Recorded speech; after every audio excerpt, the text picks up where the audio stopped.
මේ වීඩියෝ සිටින තරුණියගෙන මාර්යා. ඇය හෝටලේ දිග කොරිඩෝව දිගේ සිය කාමරය වෙත ගමන් කරමින් සිටිනවා. නමුත් ඇයට දැනී තිබෙනවා කිසියම් අමුත්තෙකු අසාමාන්‍ය ලෙස හැසිරෙමින් ඇයව ලුහුබදින බව. ඒ සමග ඇතිවන දැඩි බිය නිසා සිදුවන ඕනෑම දෙයක් පටිගත කරගැනීමේ අරමුණෙන් ඇය සිය ජංගම දුරකථනය ක්‍රියාත්මක කරනවා. නමුත් ඇය මොහොතේ දැනගෙන සිටියේ නැහැ. ඇගේ කැමරාව සටහන් වීමට යන්නේ අන්තර්ජාලයේම කම්පනයට පත් කරන සාක්ෂියක් බව. පළමුව ඇය විසින් පටිගත කරගත් එම දර්ශන පෙළ නරඹමු. Okay.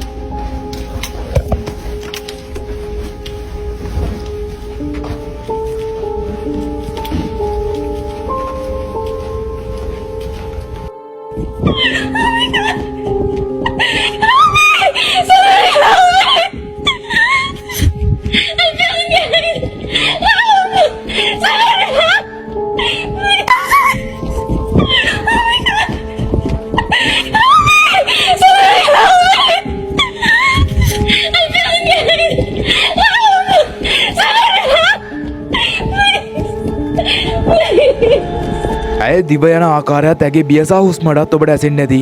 ඇය පවසන්නේ ඇගේ පිටිපසින් පැමිණි පුද්ගලයාද දිවීම ආරම්භ කිරීමත් සමග තමන් දිව ගිය බවයි.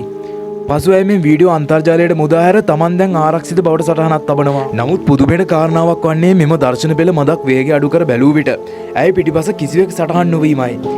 එසේනම් මහරෑ ඇය දිව යන්නේ කාගෙන් බේරීමටද? ඒ ඇගේ සිතේ මවාගත් දෙයක්ද? නැතහොත් අපගේ දැසට නොපෙනෙන දෙයක් ඇය දුටුවාද? මේ සිදුවීමේ සැබෑ අභිරහස ආරම්භ වන්නේ එතෙන් සිටයි.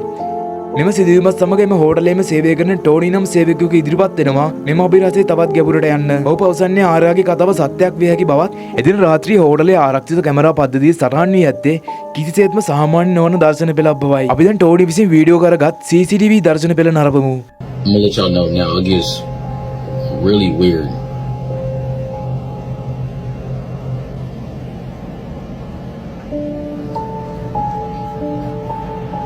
It's like she acting like she's running from something or hiding from something, but there's literally nobody else in front of her. Like she tweaking. And the elevator door is not even closing.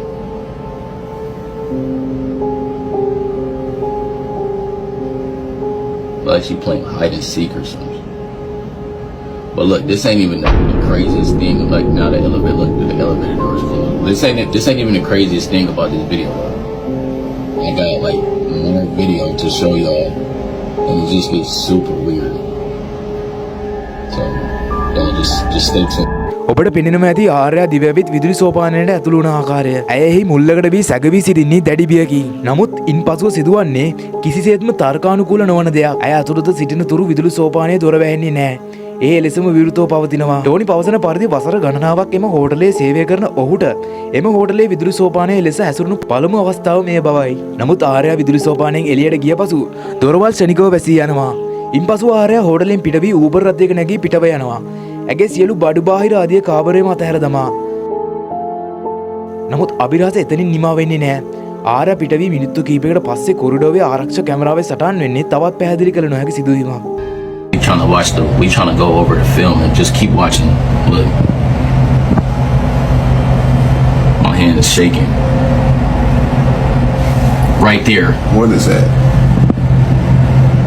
What the heck, bro? That's a rock from that table right there. Those are stones and those in bowls right there by that table. And that one of them stones just fell on the floor. And there's no way that should happen because there's no wind in there. Wind ain't even gonna do that though. This is. ඒ මේසයක් මත තිබූ විසිතුරු බදුනක තිබූ ගල් කැටයක් කිසිදු බාහිර බලපෑමකින් තොරව ඉබේම බිමට වැටි විසවී යනවා. එපමණක් නෙමේ. ඉන් මොහොතකට පසුව අකුණු සැරයක වේගයෙන් ගමන් කරන අදුරු සෙවණැල්ලක් එම කොරිඩෝව හරහා ගමන් කරනවා. මේ කුමක්ද? ආර්යා බිය වූයේ මේ අදෘශ්‍යමාන බලවේගයටද? මේ සිදුවීම් මාලාවෙන් පසුව ටෝනි ආර්යා නවතන්ගෙන සිටි ආමරය පරීක්ෂා කිරීමට යනවා. ඔහුට එහිදී දැක ගැනීමට ලැබෙන්නේ සම්පූර්ණයෙන්ම අවුල් සහගත විසිරුණු කාමරයක්. එහිදී ඔහුගේ සිත තවත් කලබලයට පත් කරන සාක්ෂියක් ඔහුට හමු වෙනවා. ඥාන කාමරයේ බිම තිබී ඔහුට විශේෂ කම්බි උපකරණයක් හමු වෙනවා. මේ සාමාන්‍ය දෙයක් නොවේ.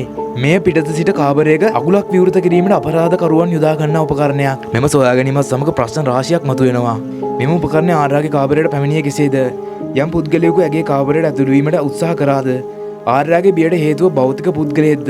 එසේනම් විදුලි සෝපානයේ අසාමාන්‍ය ක්‍රියාකාරීත්වය බිමට වැටුණු ගල් කැටය සහ අදුරුසෙ වැනැල්ල පැහැදිලි කරන්නේ කෙසේද? මෙම තත්ත්වය තවත් බරපතල කරමින් ටෝනි විසින් විදුලි සෝපානය අසලදී පටිගත කරගත් අද්භූත ශබ්දයට සවන් දෙන්න.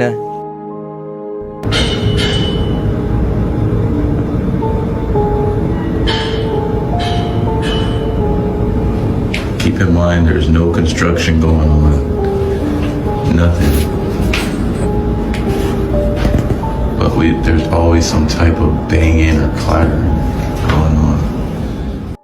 ටෝනි විසින් පටිගත කරගත් කිසිදු මිනිස් ක්‍රියාකාරකකින් හෝ යාන්ත්‍රික දෝෂයකින් පැහැදිලි කළ නොහැකි අද්භූත ශබ්දයක් සමග මෙම සිදුවීම් මාලාවේ සියලු තර්ක බිඳ වැටෙනවා. ආරයාගේ කාමරයේ දිවි හමු වූ අගුල් විවෘත කරන උපකරණය, විසිරුණු කාමරය, මේ සියල්ල අපගේ අවධානය වෙනතක යොමු කිරීමට යෙදූ මායාවක්ද? සැබෑ අභිරහස ඊට වඩා ගැඹුරු දෙයක්ද? ඒත් එක දෙයක් පැහැදිලි. එදා රාත්‍රියේ ආරයා පසුපස හබා ආවේ සාමාන්‍ය මිනිසෙකු නොවේ.